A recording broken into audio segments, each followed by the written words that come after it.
Hi, my name is Rick Brimacombe on behalf of the Minneapolis Club and my firm, Brimacombe Capital. Welcome to Club E. Today's session is Your Business Healthy? We'll get to our panelists in just a moment, but I want to thank our sponsors. Olson Thielen CPAs is a full-service accounting firm. Irish Titan is a web development and e-commerce company. Highland Bank is a local family-owned community bank with over $500 million in assets. Winthrop and Weinstein is a general practice law firm, and the Network Connect is a catalytic gateway for connecting investors, companies, and service providers. Appreciate all of your support, just you all allow these events to happen, and I'm very appreciative of that. Remember to RSVP online, brown paper ticket. These events, other than a holiday, which actually in April will be back a month, are the first Thursday of the month. You can connect up on clube.com with our newsletter, as well as signing up for the business directory. There's a LinkedIn group, Club Entrepreneur-Minneapolis, about 2,700 people you can connect up with there. Meetup group, over 2,000, and then there's an email list if you want to give me your card to be added to that. Minneapolis Club has been our sponsors this whole time, going back to when we got started in 2007. If anybody would like to learn about the Minneapolis Club, please let me know. It's been a wonderful addition and part of my life, as well as my kids' lives. And then lastly, Lessons from the Garage is a series of video podcasts put out by the Network Connect. It's kind of like Netflix for business owners, where we've taken little bite-sized pieces of how to do things and condensed that into Lessons from the Garage. Future events, Network Connect, there's a webinar, How Investors Operate, on the 12th, next week. Club E St. Paul is February 20th, leading from the front of the room. Chum Struve is right here in the middle. Chum would love to have you at her event next week. March 7th, right here, we'll be doing crowdfunding from initial coin offerings and other tips for creatively and legally financing your business using the internet. And then March 19th, we have lessons learned here. And then talking about employees, recruiting, assessing, retaining in today's competitive workplace on April 11th. So a lot of happenings. Look to clube.com for those events, as well as the newsletter for dates, times, and locations. All right, so I kind of sped through that a little bit because, like I said, I kept us a little bit behind schedule. I'm caught up now, so thank you to our panelists for being here. The event started with a couple of conversations that I had with Adam Hennon, principal of Olson Thielen, who's on the to my far right. Adam and I had a couple of conversations around how accountants could add the most value to their business. And then that led to a conversation I had with Troy Rosenbrook, president of Highland Bank, the closest panelist to me, and how bankers could add value to companies and the people leading those businesses. And then David Kidd was kind enough to get roped into the conversation because we wanted the perspective of a CEO and investor as well. So David, thank you very much for joining us. So that's how the three panelists got to the panel today. And as I sent out a couple of things through social media saying, hey, the event is on, show up at lunchtime, don't let a little snow chase you away. And the thought process in doing that was, A, tell everybody they're here, but then remind them you got an opportunity today to learn from an accountant, a banker, and a CEO investor. So a wonderful mix of perspectives on how to use finances to assess your business. And with the start of the new year, still fresh, kind of like going to your doctor, getting a checkup to see how you're doing physically. These kinds of folks can help you understand how to better run your business and assess your business using those financials. So with that as the introduction, why don't we go to the far end? And Adam, why don't you tell us a little bit about your background and your firm?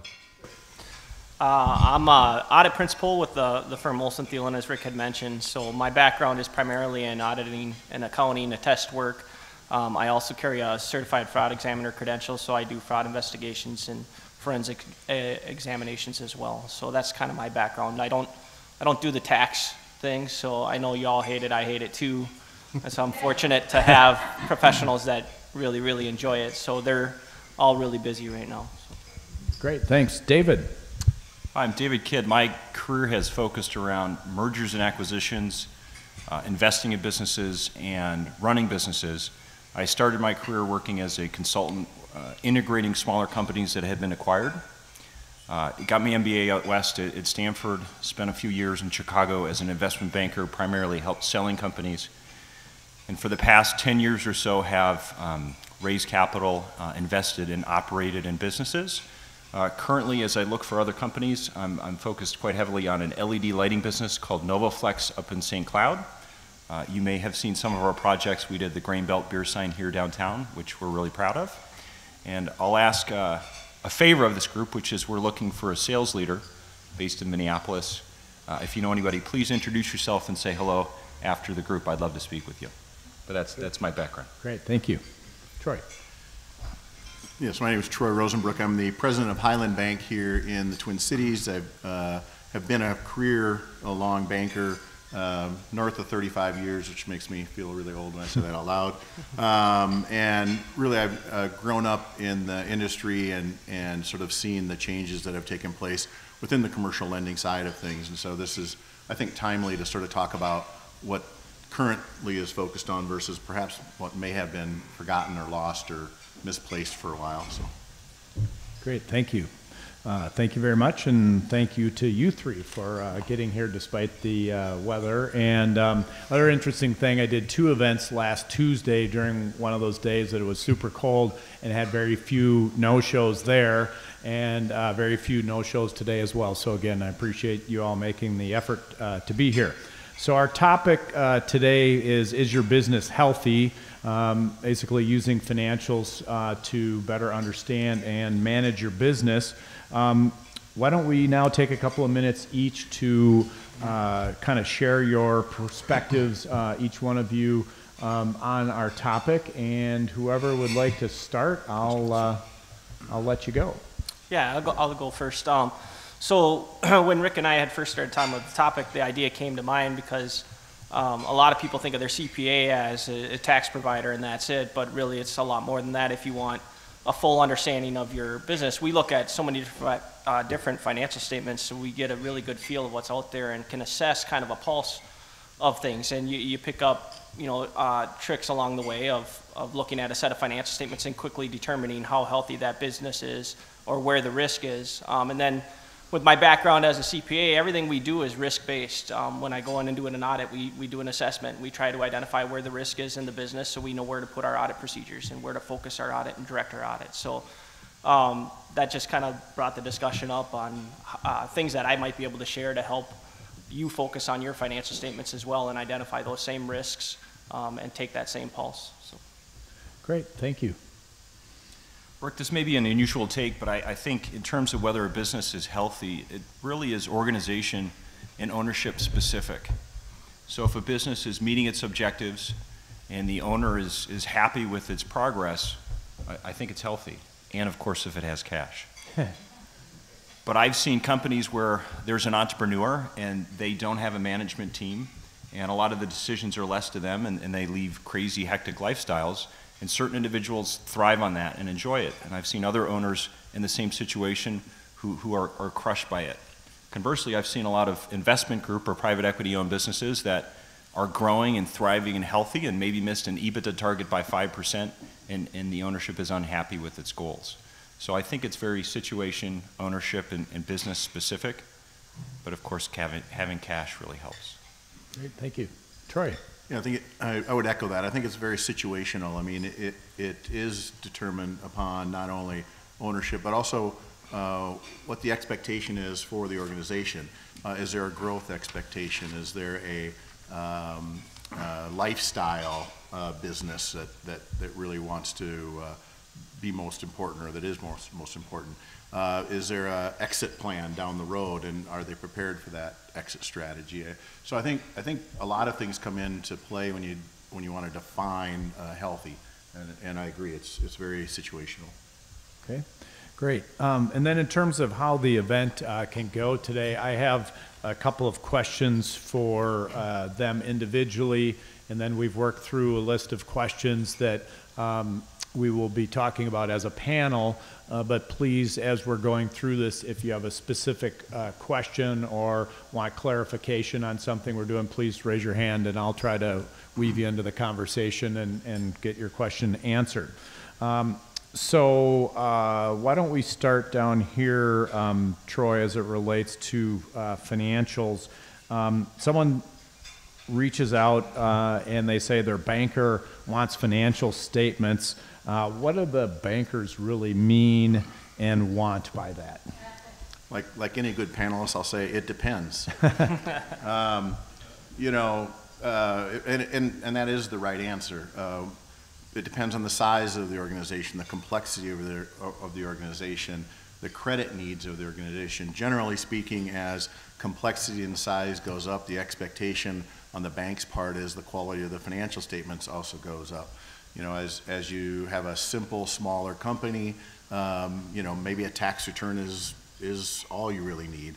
As you move up, you probably want better reporting, better controls, which tend to lead towards compilations, followed by reviews, followed by audits. And so I think it's situational. I think it is dependent upon the strength of the organization, the plans for the organization, what's the future.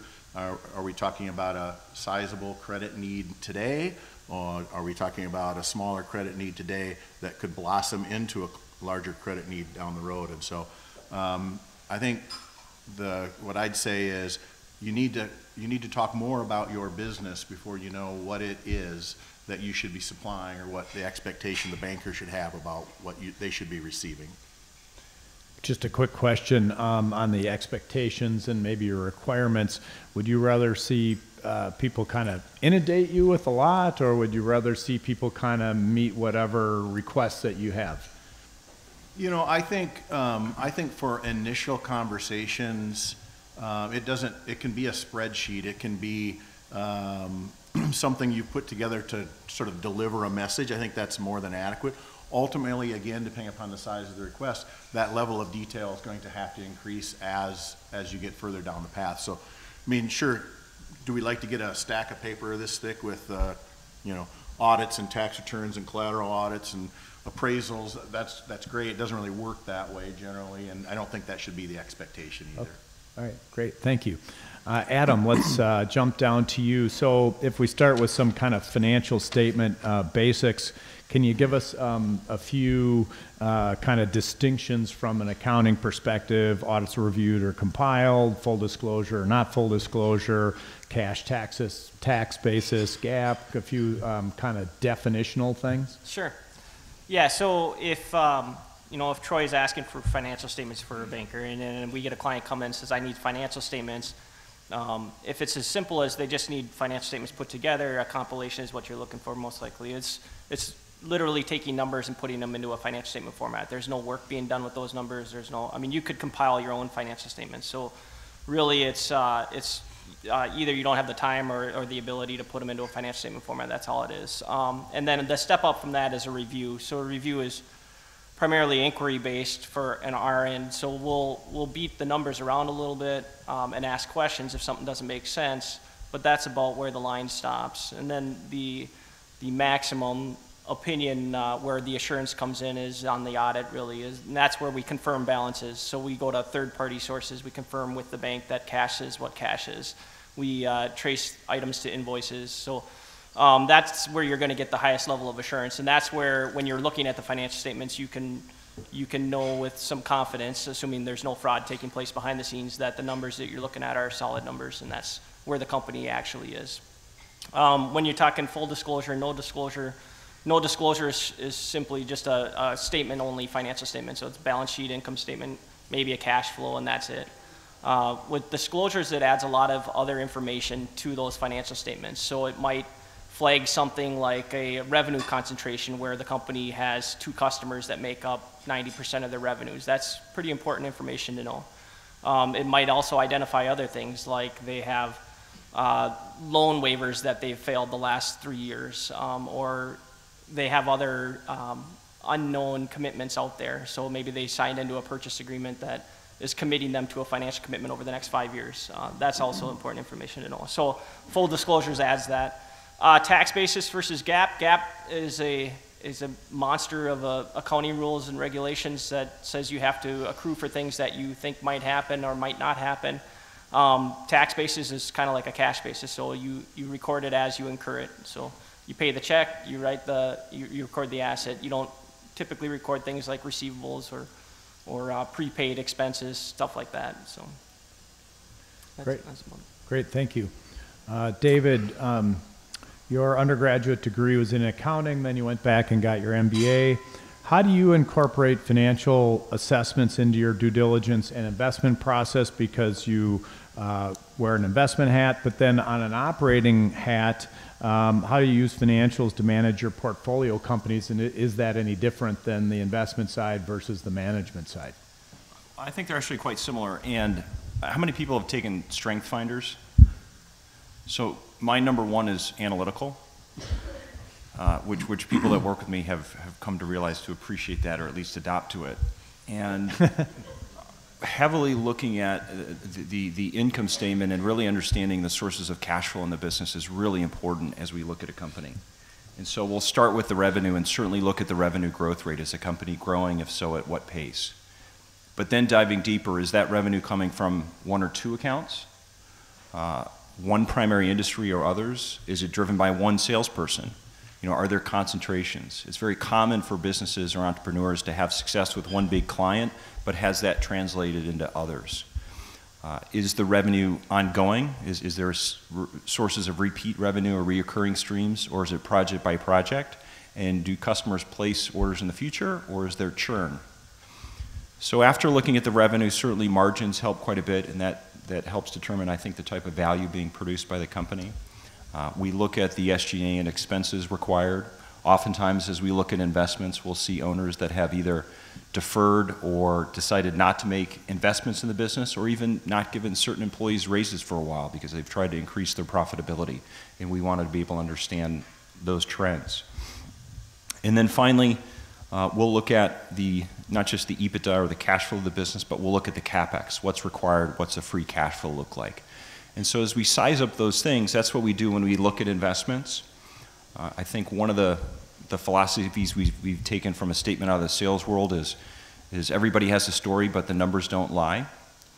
And so we'll look at the financials, and then as we manage companies, I think it's really trying to build towards those similar items and to create a company that's sustainable, de-risked, and reliable, so that when we go to our friends like Troy, he'll loan us a lot of money based on the predictable nature of the cash flow of the business. Is that true, Troy? That is very true. All right. Predictable wins. And do we need to check with Rick on that? That was, thumbs up. All righty. I mentioned earlier, kind of like going to a doctor and getting a financial checkup. What are the financial statement kind of health checkup items? So what does that look like? Maybe talk about a little bit about the considerations, balance sheet, income statement, and cash flow. Sure. So I mentioned cash being king, and I mentioned the income statement, but I think if you can really boil it down to one, looking at the cash flow statement, in particular how much cash was generated from operations. That's a really good sign of both the performance over a period as well as the health of a business. When we look at companies to invest in, candidly, debt ratios, leverage are less important, because we're going to put in place a capital structure that we think is appropriate for the business based on what we see as the cash flow of the business. And for the companies that I'm involved with running or investing in, we look at the leverage only to make sure that we've got the appropriate amount of leverage. If there's too little, we may look to do a debt recapitalization. And if there's too much, we'll look to do things to make sure we're managing our cash flow appropriately and stay far away from any possible covenants that may be there. But that cash flow from operations, that's at the top of my list.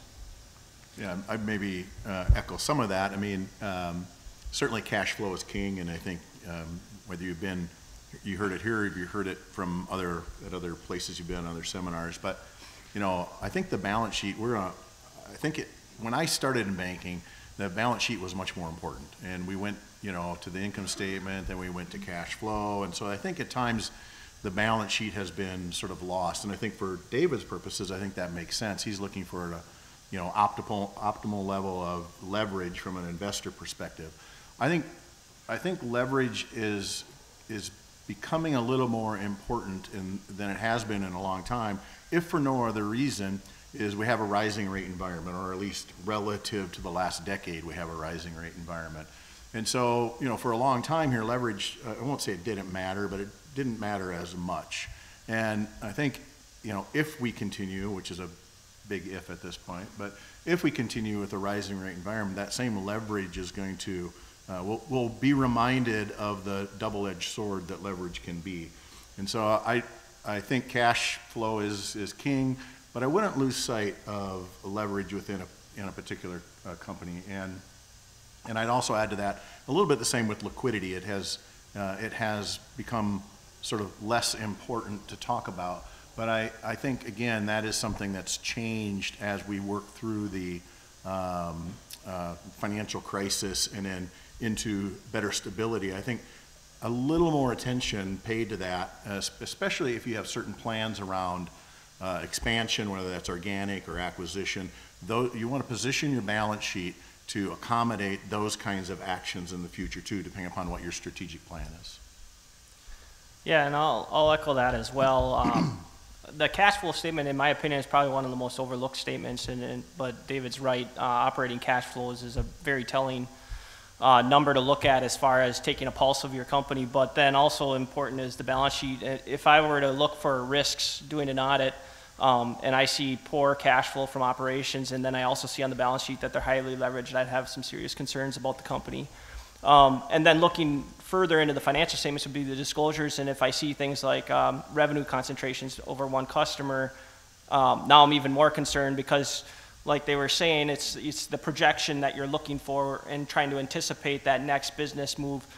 So the question would be, what if that customer stops doing business with you? You're fully leveraged and you have poor cash flows already. I mean, you're basically not set up to absorb market fluctuations or customers changing directions and stuff like that. So that's, I guess, what I'm looking at. And then the other thing to pay attention to also is that one statement doesn't give you the full picture. So looking at things as trends to try and help establish those projections and those anticipated what's coming next helps a lot. So I typically recommend a 5-year look back and just try and build that trend. Thank you. Hello. Oh. All right. Battery dead. Okay. All right. So, heard from a couple of you talk about cash flow as king. Many years ago at Piper, when I was working there, somebody said, not only is cash flow king, it's more important than your mother. So, I'm really analytical and I wouldn't say that. all right, so other than the cash flow, talk a little bit, go into some detail on kind of the revenue. We heard a little bit about customer concentration. But tell us a little bit more about some of the other key financial measurements and metrics like revenue, assets, debt, leverage, things like that. Key metrics we look at right across the bat are our revenue growth, customer concentration, gross margin, EBITDA percentage, and CapEx. That's what it really boils down to, and that's our quick assessment. I'd say on top of that, we also look into companies about the culture and what industry that they're involved in and whether or not we're going to be able to attract really good people into the business. Sometimes that's driven by the industry and whether it's an interesting, engaging, and growing. But oftentimes the culture of the business is, the pace is set by the entrepreneur, the ownership, and making sure there's the type of culture that's going to recruit and retain really good people, I think is often overlooked and really, really important. Yeah, I think those are the right measures. I'd maybe add that revenue growth is obviously important, but too much revenue growth can also be a challenge. Mm-hmm. And so I think having a balanced revenue growth, especially as it relates to, again, their ability to manage that growth, whether that's management capability or whether that's financial capabilities, so they don't sort of grow themselves out of a business or into a box, I think is not to be, overlooked. We'll just go back and ask you for more money to help with the growth. It's a loan growth opportunity. Liquidity is an important measurement, in my opinion, and for nonprofits, they're actually changing the financial statement requirements to include disclosure around liquidity, and so I think that's becoming a stronger focus, and people are realizing that cash is ultimately king, and it just tells a lot about the direction our organization can take. So, maybe a comment on we spoke about it already, but on leverage. And I think more about retention of earnings. Again, from David's perspective, as he's looking at maybe buying a business, that means less. But for me, as an ongoing provider of financing to that business, I want to make sure that the retention of the earnings is appropriate for the credit and capital needs of that business going forward. So, it's great that you made $1 million last year, but if you dividended out $1 million, good for you. But are you going to be ready for that 20% growth in the next 3 years, or are you going to end up having an issue from a liquidity and/or capital standpoint? So I think, again, depending upon what your strategic plan is, that a level of distributions and retention of earnings is an important thing to think about. Great, thank you. Back in business here. How about that? Thank you. All right, so if the ultimate scorecard is building shareholder value, what do you feel are the key components to driving that metric, shareholder value? What feeds shareholder value and has the most significant impact?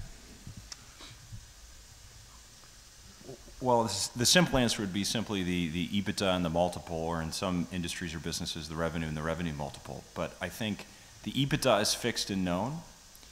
The question really becomes what is the multiple? And that's driven by the other things I talked about. Is there customer concentration? Is the business making the appropriate investments to have the infrastructure to grow? So the characteristics of the business are really important in determining its value. And while a lot of people focus on EBITDA, it's got to have the right mix, the right characteristics mix in order to maximize the value. I would say as bankers, don't spend a lot of time thinking about building shareholder value. That we worry about building our own shareholder value, but in terms of, we want the customer to be successful and grow that shareholder value, but it's not really an assessment of how we extend credit. And so I think, cash flow and EBITDA and concentrations are all the right things to talk about as you're figuring out what that's doing for the organization. And we ultimately want to do business with organizations that are successful. So it's not like we ignore that component, but it's not where we spend our time relative to extensions of credit. I guess I'm going to turn it back again to cash flow, really. The EBITDA, we do business valuations in our firm, and the EBITDA multiples and the revenue multiples are certainly a big influencer in that. But as a shareholder, if you want to take dividends, you need to have cash. And so that, again, focuses on cash flow. So driving that operating line, you want to pay attention to the inventory turns, the receivable turns. Selling is great, but if you're not going to collect on it, then it doesn't really do you any good. And if your inventory spoils, then having a lot of it, again, is not a really great thing. So just trying to maximize those efficiencies is where I would put focus. Okay, great. Why don't we stay down there with you, Adam? From a business risk assessment, how do you use financial statements to assess risk? So the statements, if you have a set of full disclosure financial statements, there's actually a couple different risk disclosures included in them. One of them is a credit risk, and I laugh at it a little bit because it essentially says if you have over the FDIC, federally insured limit, you have a risk of losing your funds. I don't think I've ever seen that. And Troy, I don't know if you've ever seen that either, but it's a required disclosure on our end because I suppose hypothetically it could happen. There's a similar disclosure for investments, so that also has that same risk bearing. But then when you get towards the back of the footnotes is typically where you'll find things like customer risk, where you have one or two customers making up the majority of your sales. And that's a pretty important risk to consider. And then I guess I'd explore to see what type of customer relationship that is, if it's a government contract or if it's a multi-year contract. Let's see, there's also then purchasing risks, again, like I said, purchase commitments. All of those will be disclosed. So they're not apparent on the face of the statements, but back in the footnotes is where you read about those. And they can be indicators about what type of business it's running or how the revenue cycle works. And so your question when you see those risks are, what's your plan for when this contract comes up? Or how do you plan to cash flow these commitments? Or how do you plan to deliver on those commitments? And so it just, all it really does is identify really solid questions that you're going to want to ask to identify, what the company's approach is to addressing those risks. Yeah, David, Troy? Yeah, I think the only thing I'd add to that, and it's great if you have a full set of audits with all the disclosures. Those are all great deals. A lot of times, of course, we deal with financial statements that are less detailed than that. So I think it's all of those things, but I think it's also the trends from year to year that allow you to do some risk assessment or questions around risk assessment. If revenues have grown substantially, but margins have declined, what's the impact of that? How is that occurring? Why is that occurring? Is it being, is it strategic or is it accidental? Same thing on the operating expense side. So I think it's how we deal with those financial statements is we spread them in some magic software that kind of puts all that stuff together for us, but it allows us to focus on where the changes are and have conversations about whether or not those are, appropriately managed changes, and do they fit with a particular strategy, or are they the result of competitors, or are the result of losing a key salesperson, for example. And so I think it's the trends within those financial statements as opposed to just the absolute numbers that allow us to ask questions that really lead to risk management. Okay. David, anything with the investor cap you'd like to add? No, certainly the trends are important, and I do think looking, from a balance sheet perspective, I like to look at the cash conversion cycle. What are the days payables, receivables, certainly how much inventory is involved. We like to grow businesses, and as Troy said, one of the ways you can go bankrupt is by growing too quickly, and so we want to make sure that as the business grows or scales, that it's going to have the working capital necessary to fund it. A prior business that I ran in St. Louis Park was an e-commerce business, and that was fantastic because we got paid by credit cards pretty much day zero or day one. We paid our vendors in 30 days or longer, and we didn't have that much inventory. So it provided a lot of cash to fund our growth. Great, thank you. So customer concentration has come up a couple of times. Talk a little bit about not so much the customer concentration, but the things that it impacts. So I think anything where there can be the stroke of a pen risk, someone makes a decision that can materially impact your business, we want to be aware of. That could be a government regulation, it could be doing business in China when tariffs are increased, it could be a supplier risk. But as it relates to customer concentration, it's trying to understand if there's one decision maker that could have a material impact. I recall a couple years ago we looked at a business that was a really nice business dealing with about 800 different locations around the country in a dealership model. And on its surface, it looked really healthy and diverse, and it had very limited churn. It was growing. But as we turned it back, it appeared that, unbeknownst to the owner, or maybe just something he didn't like to advertise, that a number of the dealers that they dealt with were all part of one OEM brand. And it became clear that if that OEM were to ever switch providers or change their strategy, or they got a new VP of dealership relations, that could materially impact, if not cause big financial problems for that business. So I think the customer concentration can come in many different forms.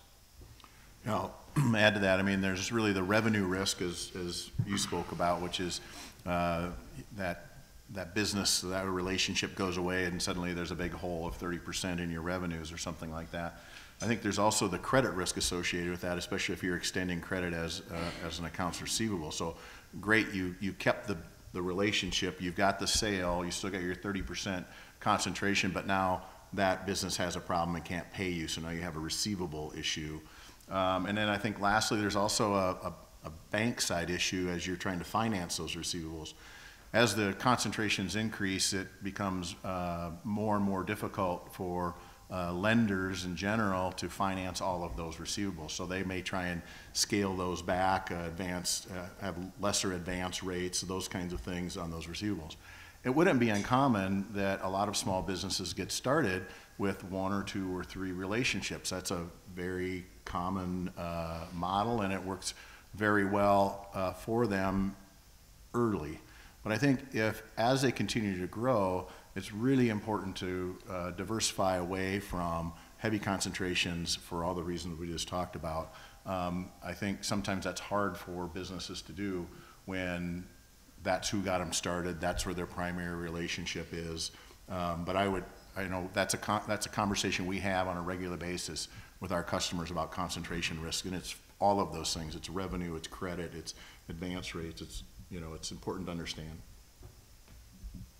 Would you like to add anything? No, I think they pretty well covered it, actually. Okay, so collateral came up. Let's talk a little bit more about that. How do you all value collateral? And everybody's got a different hat. We have banker, we have an investor, we have an accountant. So talk a little bit about valuing collateral. I suppose I go first on that. Yeah, that's you. It's all worth 0. Well, I mean, some of it's easier than others. Certainly on the real estate side, we can get appraisals, and that's sort of straightforward. We look at leases, we look at a lot of different things, but I mean that's a little more formulaic, I think, on the real estate side. I think on the working capital side and equipment side, maybe just a couple of comments. On the equipment side, there are really 3 values we sort of think about. There's market value or cost, especially on sort of new equipment. And then there's sort of an orderly liquidation value. It's time to replace that piece of equipment and you're going to sell it in the market and it's worth X. And then lastly, there's sort of the fire sale, the forced liquidation side. And generally speaking, if the business is a going concern, banks tend to advance off of either the orderly liquidation or the market value. Sort of depends on if it's a new piece of equipment and you've already got a bunch of other equipment as collateral, you might be more willing to advance a higher rate on that. And so I think from a real estate or from an equipment standpoint, those are all values you want to have, I would say, conversation with your banker about how they're going about it, advancing that.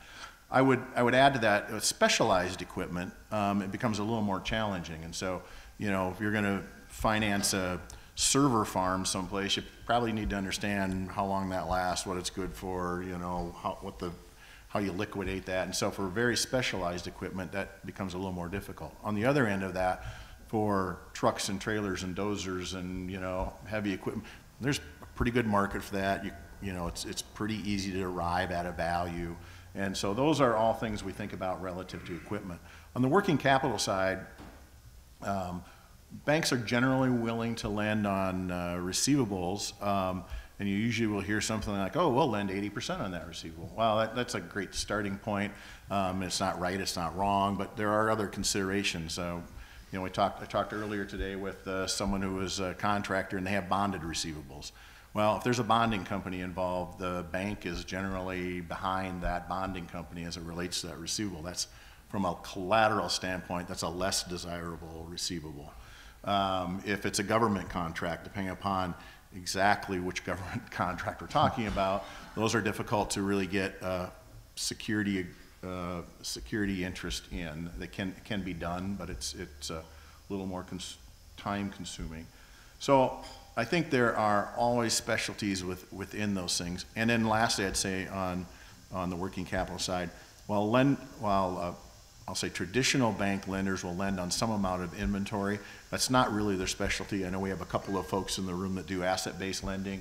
They tend to look more higher advance rates, but look a little deeper into the receivables and into the inventory. And if you've got heavy concentrations of both those things, they can be a part of the equation as well. And so I think, so those are the components of what we think about as it relates to collateral. Great.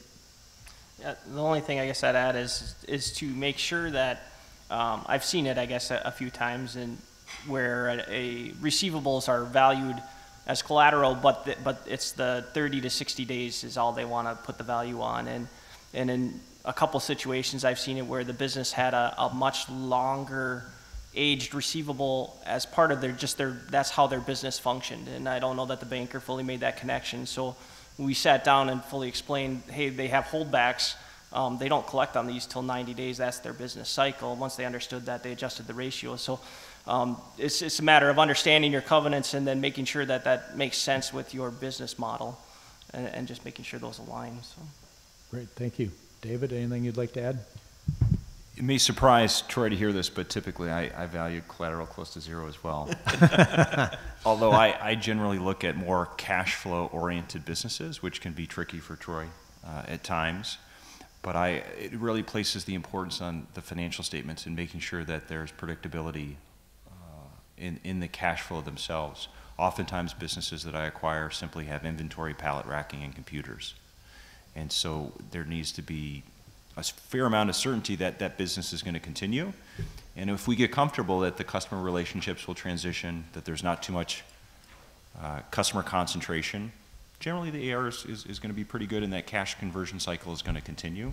But that's why the financial analysis I think we do is really important, because if the business starts going south and there needs to be a fire sale liquidity, inventory, you don't get a lot for it, and you really need to continue to have the faith of your customers in order to keep that cash conversion cycle turning.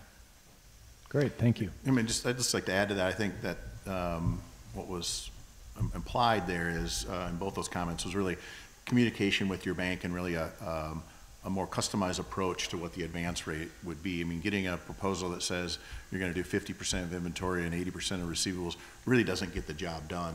There's a lot more to that, and certainly we, as part of acquisition financing, are willing to finance that cash flow and be under collateralized. It's a dirty word in our vocabulary, but we're willing to be there as long as we have some understanding of the predictability and the continuation of that cash flow. So just a couple other comments. Great, thank you. Eric. Just a quick question for you. I hope banker and investor shared with me the most important measure that he is now proceeding with is the respect of other people's money. He had his own metrics. Do you have some way of doing that, or even do you measure respect of other people's money at all? So the question, if you couldn't hear it over here, was the importance of respecting other people's money. How do you measure that? Are there other things? Thoughts on that comment? That's a good metric, and when you take money from other people, I view it as it's a pretty awesome responsibility. There's a lot of there's a strong fiduciary duty that you have, and if someone's not going to take that seriously and put their full effort into generating return or doing what they can, they're probably not the right person to invest behind.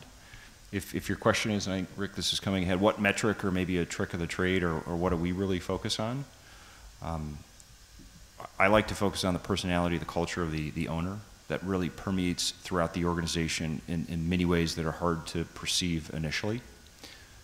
And I'd say the second thing that I think is really critical in terms of overall investment strategy is focusing on growth rate, not just that of the business, but more so that of the industry. It's really hard to fight the winds when you're going the wrong way. So, and you picked up on, David, where I was going with that. So, are there specific metrics or kind of tricks of the trade that you kind of have in your back pocket as your go-to lens that you're going to look at something? I don't know that I necessarily say it's a metric, but I go back to early training in the early days, and credibility mattered.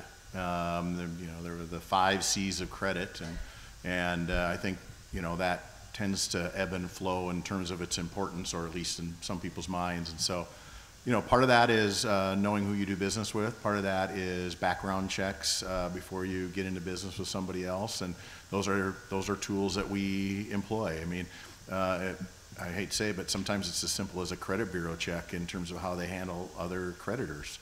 There's always more to that particular story, but it's those kinds of things that help us gain comfort that that the person that's signing the bottom of the note that starts with "I promise to pay" really means that they promise to pay. And I think That's a little different slant than you, but I think it gets at the same spot. So I don't have a metric per se, other than I know we talk about that. It's not you can have all the cash flow in the world, but if you're doing business with someone you shouldn't be doing business with, that matters.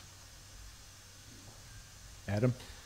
Yeah, I guess the only thing I'd add to that is your cash flow statement, again, kind of going back to that, will tell a little bit about that respect for other people's money, where if you're highly leveraged and you got good operating cash flows, but then you're also paying yourself out a really, really large dividend at the same time, I think that's kind of telling over where you think that the cash flow importance is, pulling more money for yourself versus leaving it in your company and letting that company grow. And I think it kind of goes back then too on the balance sheet side, Troy addressed it earlier, is the owner leaving retained earnings in the business and leaving the capital in the business so that it can grow and adapt and move around. If I could add just one thing too, I wouldn't underestimate communication in that assessment. If from my standpoint, if I have a borrower that I'm at the table with, so to speak, I understand their strategic plan, they're following their strategic plan, they're letting me know what to expect, that communication is incredibly important. And so I don't know if I call that a trick of the trade, but the alternative is if I don't have that kind of relationship, if I can't have that kind of conversation, that just tells me I'm really sort of a vendor and I don't have a relationship. And it doesn't mean that we don't do business with someone, but it's a different relationship then. Okay. All right, so is it a short one? Short one, go. Would you comment on the necessity and the form of personal guarantees in this context? On the banking side, I can see be a straightforward guarantee. On the investment side, it could be skin in the game. Okay, good question. So if you couldn't hear it in the back, the question was about personal guarantees. How does that fit into a loan, or how does that fit with an investor? What does maybe skin in the game look like? So quick comments on that, and maybe kind of a 30-second-ish kind of answer. The short answer is we're looking for guarantees on pretty much everything we're doing. I can't sit here and say we have them on everything, nor can I say that they're full guarantees. Sometimes they're limited in nature, but that really speaks to the structure of the transaction and the amount of skin in the game that particular individual has. We want to make sure that our goals are aligned, and usually if I have a guarantee, our goals are aligned. Troy's a good friend, so I'm going to reserve some of my comments on the topic, but typically it's not something we're looking to put in place. All right, Adam, anything you want to chime in on that one? No, I mean, in the financial statements, you'll typically see in the disclosures on the debt whether or not the debt is guaranteed. Most of the times, I'd say it is. I've seen too where if companies are equity shy or short, they'll force a subrogated note, and you'll see that separated out on the balance sheet or called out on the balance sheet, and usually disclosed in the footnotes as well. So. All right. So we are bumping up on the time. Again, we can have the room as long as anybody wants to stay, but just kind of closing thoughts, kind of just a quick 30-second-ish kind of response on how you might try to wrap things up and nuggets to leave folks with. Yeah, I think one of the things we didn't talk about here is the importance of interim financial statements in terms of timing, accuracy, and the resulting communication that should come from those. I think many times we have borrowers, or sometimes we're reluctant to ask for interim financial statements, or they're not provided timely, and I think that sends so many messages.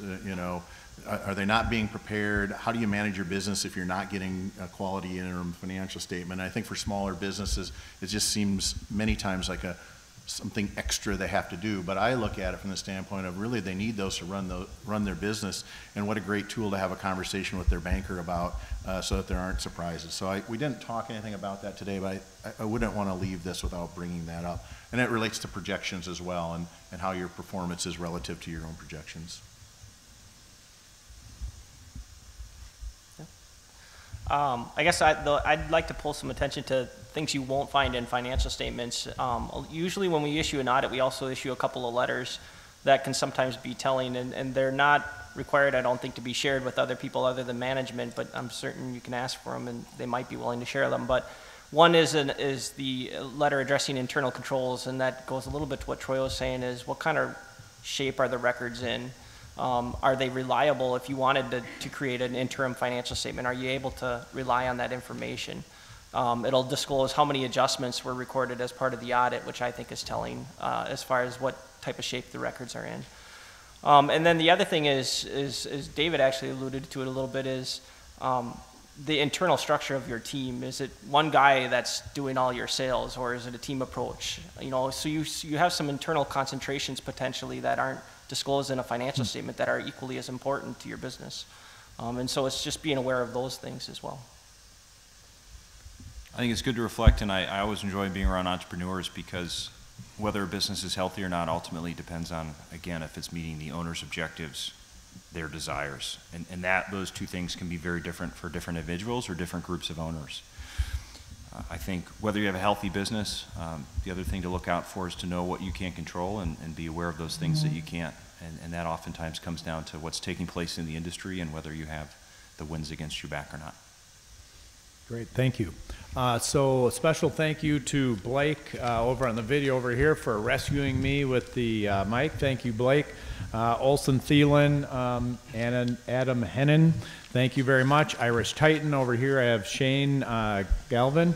And then Highland Bank, Rick Wall over here, he gave the thumbs up blessing on, you know, Troy making all these large loans over here. We also have Ben and Angie, so thank you for being here. Thank you to our panelists. Let's give them a round of applause. And drive safe, and we'll see you at the next meeting. Thank you.